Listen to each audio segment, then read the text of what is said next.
Hi, my name is Karla Sprowl. My son was injured on December 11th, 2013. He sustained a C4, C5 spinal cord injury when he was sledding with friends. He was instantly paralyzed from the shoulders down. So when Riley was injured, a friend came in to get us to let us know that he had hit his head, and so we ran outside, of course, and Riley was laying on the ice, on the grass, but it was iced over, so, and he knew right away he was hurt and had told us, he was paralyzed, but he was gonna be okay. But in my head, I just thought he was cold, and then as soon as we could get him warmed up, he would be okay. And my husband grabbed his arm and lifted it up, and it fell right back to the ground. Riley knew. He knew that he was paralyzed, and he just kept telling us that, and that God had a plan.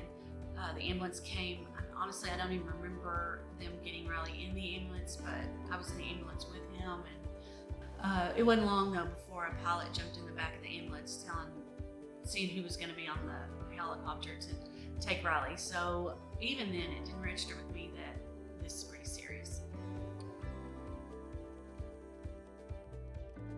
Riley wanted to see us for a few minutes before he went into surgery. He no longer had the halo on him because it wasn't doing any good. His vertebrae was pretty much shattered, so there was no reason to use the halo. But I had grabbed his hand underneath the sheet, and he looked at me and said, "Mom, hold my hand," and I had already had it. And so we both I said, "I have your arm, your hand." And in that instant, you know that this is gonna be big. So I just told Riley to pray and that God was with him and would be with him during the surgery, and that when he got out, we would be there with him. And his dad assured him that we were gonna all be together through this, no matter what. So Riley, I don't even know how long the surgery was, but we unfortunately had an amazing doctor that when he was done, came out and talked to us. And someone asked, because there were so many people at the hospital by now, but someone asked about his movement. And the doctor point blank said, "Oh, he has no movement below his shoulders. His shoulders right here, and has 5% chance of ever getting movement back." And I don't know. I heard that, but I didn't it wasn't like I fell to the ground crying or anything like that. I think in my head, I just thought, okay, how do we do this? What's next? Okay, so new normal is what you're told right away. You have this new normal, because clearly what was before the accident isn't going to be after the accident. And I've used the term new normal, I don't know how many times in my post early on, about Riley and our new normal. But 7 years into this now, I don't even like to say new normal, because what is normal about this? There's nothing normal about this life that people that live this life know there's nothing normal about this life. So it's a new life. We started a new life, and we had to learn how to navigate this new life. And there's things that can happen with this. You can get stuck in the old life and the what ifs and the I want to be that person, or you can move forward. Those are your choices. You can be angry, you can get down and depressed, and you can stay there. It's okay to be there sometimes, but if you're not careful, you'll end up staying in that down and the old life. I think people see us and they think, oh, it must be easy, because we're always smiling and happy and out and about, and we do try to get out and do things and live this life. But there's so much that goes into before we get out the door. Before Riley gets in his chair. So much about this life that people don't talk about for reasons they just don't. That happens for to be out in this world, and that's what's hard. So I try not to say new normal anymore, because it's not normal. This isn't normal for anybody.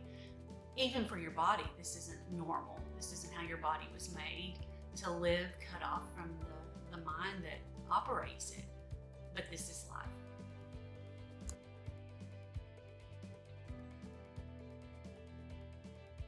So faith has been an important part of this journey for me.